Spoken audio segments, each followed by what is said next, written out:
Assalamualaikum warahmatullahi wabarakatuh. Pada video kali ini saya Ahmad Badrus CGP Angkatan 10 akan memaparkan koneksi antar materi modul 1.4 tentang budaya positif.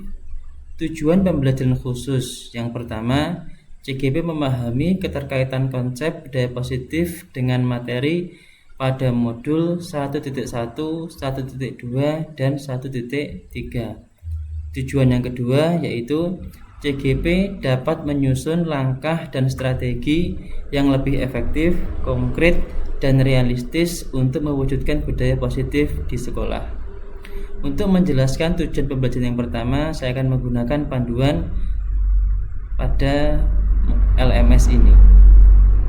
Poin A, buatlah sebuah kesimpulan mengenai peran Anda dalam menciptakan budaya positif di sekolah dengan menerapkan konsep-konsep inti seperti disiplin positif, motivasi perilaku manusia, hukuman dan penghargaan, posisi kontrol restitusi, keyakinan sekolah atau kelas, segitiga restitusi, dan keterkaitannya dengan materi sebelumnya, yaitu filosofi pendidikan nasional Ki Hajar Dewantara, nilai dan peran guru penggerak, serta visi guru penggerak.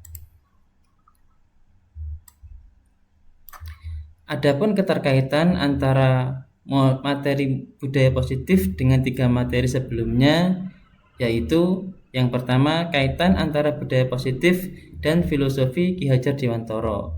Dengan menjalankan budaya positif di sekolah, maka akan mempermudah dalam tercapainya tujuan pendidikan nasional sesuai dengan filosofi Ki Hajar Dewantara, yaitu pendidikan yang berpihak pada murid dan bersifat menuntun. Kemudian kaitan antara budaya positif dengan nilai dan peran guru penggerak. Budaya positif dapat terwujud jika seorang guru memiliki 5 nilai guru penggerak, di antaranya berpihak pada murid, mandiri, reflektif, kolaboratif, dan inovatif. Selain itu, guru juga harus memiliki peran sebagai guru penggerak dalam membangun budaya positif di lingkungannya. Kemudian kaitan antara budaya positif dengan nilai guru penggerak, yaitu salah satu perubahan yang diinginkan sesuai visi guru penggerak adalah terbentuknya budaya positif agar terciptanya sekolah yang nyaman, aman, dan berpihak pada murid sesuai filosofi Ki Hajar Dewantara dan profil pelajar Pancasila. Berikutnya saya akan menjelaskan poin B. Buatlah sebuah refleksi dari pemahaman Anda atas keseluruhan materi modul budaya positif ini dengan menjawab pertanyaan-pertanyaan berikut ini. Sejauh mana pemahaman Anda tentang konsep-konsep inti yang telah Anda pelajari di modul ini, yaitu disiplin positif, teori kontrol, teori motivasi, hukuman dan penghargaan, posisi kontrol guru, kebutuhan dasar manusia, keyakinan kelas, dan segitiga restitusi. Adakah hal-hal yang menarik untuk Anda dan di luar dugaan? Saya akan menjelaskan tentang disiplin positif. Disiplin positif merupakan suatu cara penerapan disiplin yang mengajarkan anak bertanggung jawab dan menumbuhkan kesadaran diri berdasarkan nilai-nilai kebajikan.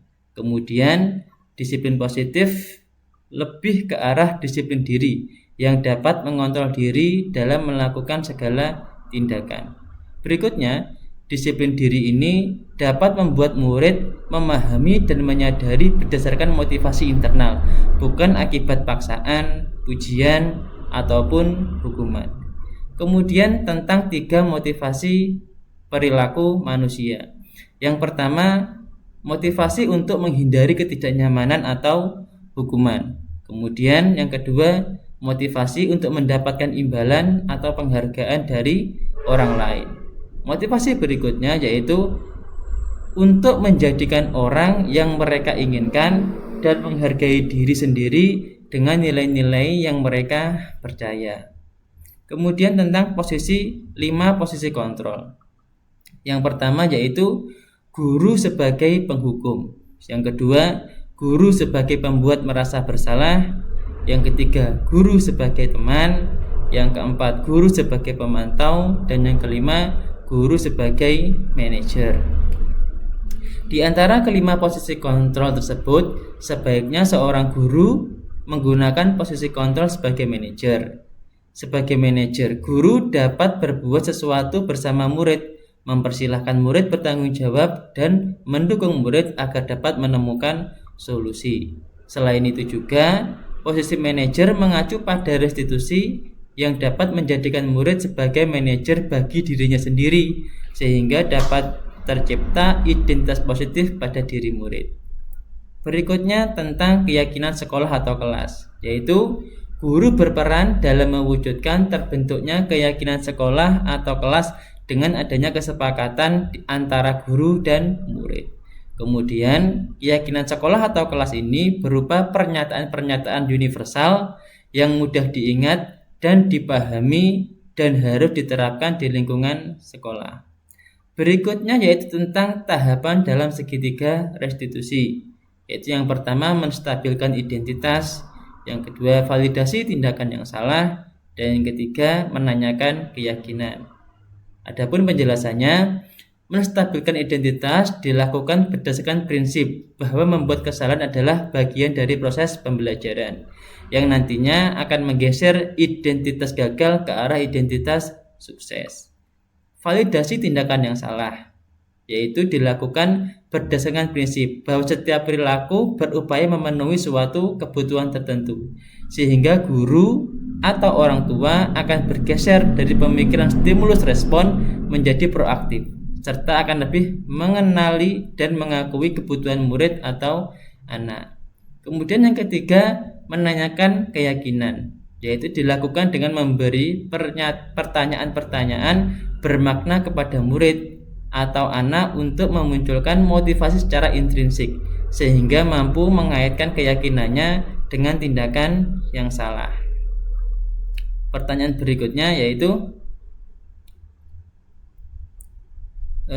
adakah hal-hal yang menarik untuk Anda dan di luar dugaan? Tentu setelah saya telah memahami konsep inti dari modul 1.4 ini tentang budaya positif, pemahaman ini akan saya aplikasikan tentu di lingkungan sekolah, serta akan saya imbaskan kepada rekan guru yang lain.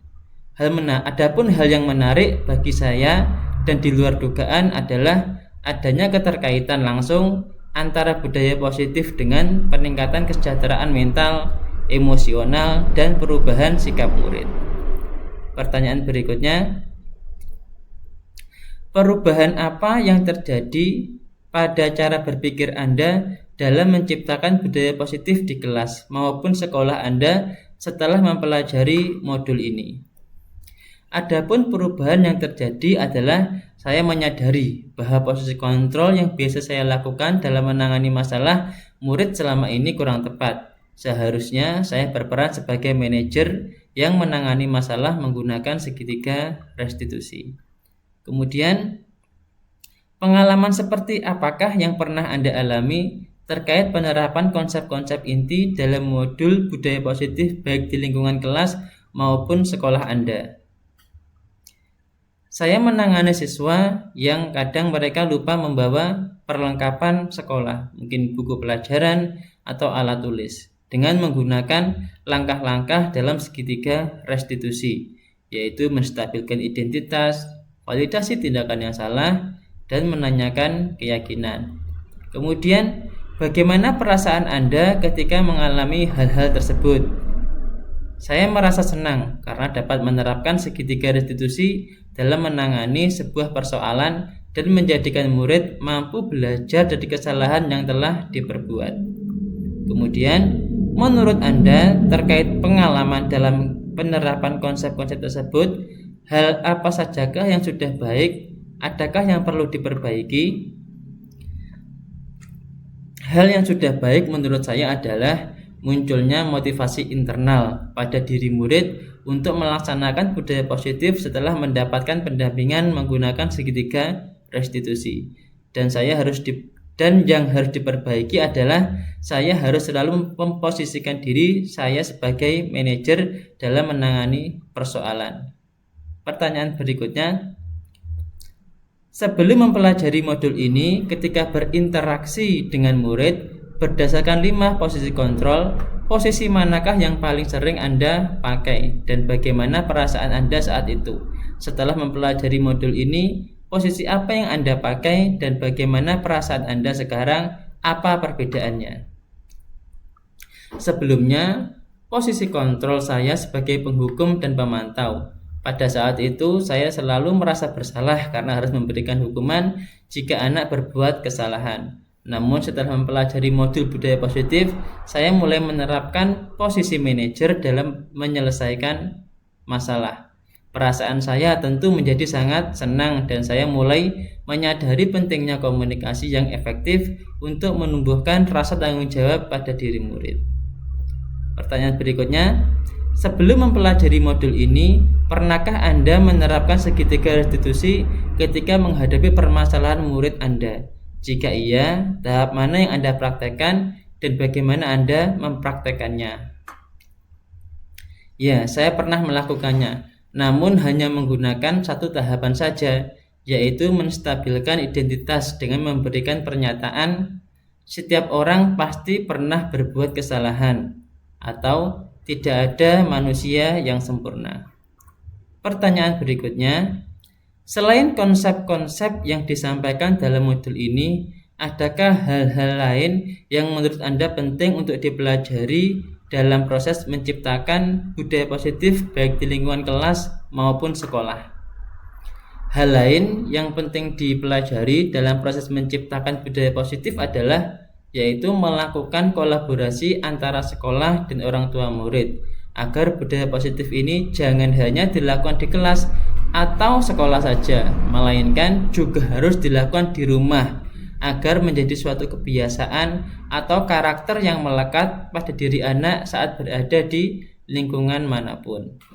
Demikianlah tujuan pembelajaran yang pertama, yaitu keterkaitan konsep budaya positif dengan materi pada modul 1.1, 1.2, dan 1.3. Kemudian saya akan menjelaskan atau menyusun langkah dan strategi yang lebih efektif dan konkret dan realistis untuk mewujudkan budaya positif di sekolah. Berikut adalah rancangan tindakan aksi nyata pada modul 1.1 budaya positif. Dengan di sini saya Ahmad Badrus sebagai CGP angkatan 10. Adapun latar belakang aksi nyata yaitu yang mendasari rancangan tindakan aksi nyata ini adalah belum tersusunnya langkah dan strategi yang efektif, konkret, dan realistis dalam mewujudkan budaya positif di sekolah. Kemudian tujuan aksi nyata. Dampak pada murid yang ingin dilihat dari rancangan aksi nyata ini adalah mewujudkan budaya positif di sekolah dengan meyakini nilai-nilai kebajikan yang telah disepakati bersama. Yang kedua, menumbuhkan motivasi intrinsik atau kesadaran anak dalam meyakini nilai-nilai kebajikan yang telah disepakati bersama. Kemudian, tolak ukur aksi nyata ini yaitu bukti yang dapat dijadikan indikator bahwa tindakan aksi nyata ini berjalan dengan baik adalah yang pertama, adanya keyakinan kelas yang dibuat bersama dengan melibatkan anak-anak. Yang kedua, anak-anak berpegang teguh pada keyakinan kelas yang telah disepakati bersama serta munculnya motivasi intrinsik anak dalam meyakini keyakinan kelas. Berikutnya, lini masa tindakan yang dilakukan. Yang pertama, meminta izin dan berkonsultasi dengan kepala sekolah dalam rangka diseminasi budaya positif kepada rekan sejawat. Yang kedua, mengajak guru-guru mengikuti diseminasi budaya positif tersebut. Yang ketiga, berkolaborasi dengan guru-guru untuk membuat keyakinan kelas dengan melibatkan murid. Kemudian yang keempat, meninjau dan merefleksi keyakinan kelas yang telah disepakati. Kemudian dukungan yang dibutuhkan.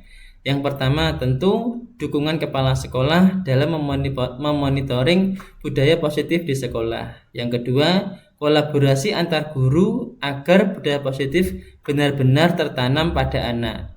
Dan yang ketiga yaitu partisipasi wali murid dalam menanamkan budaya positif pada anak selama ini.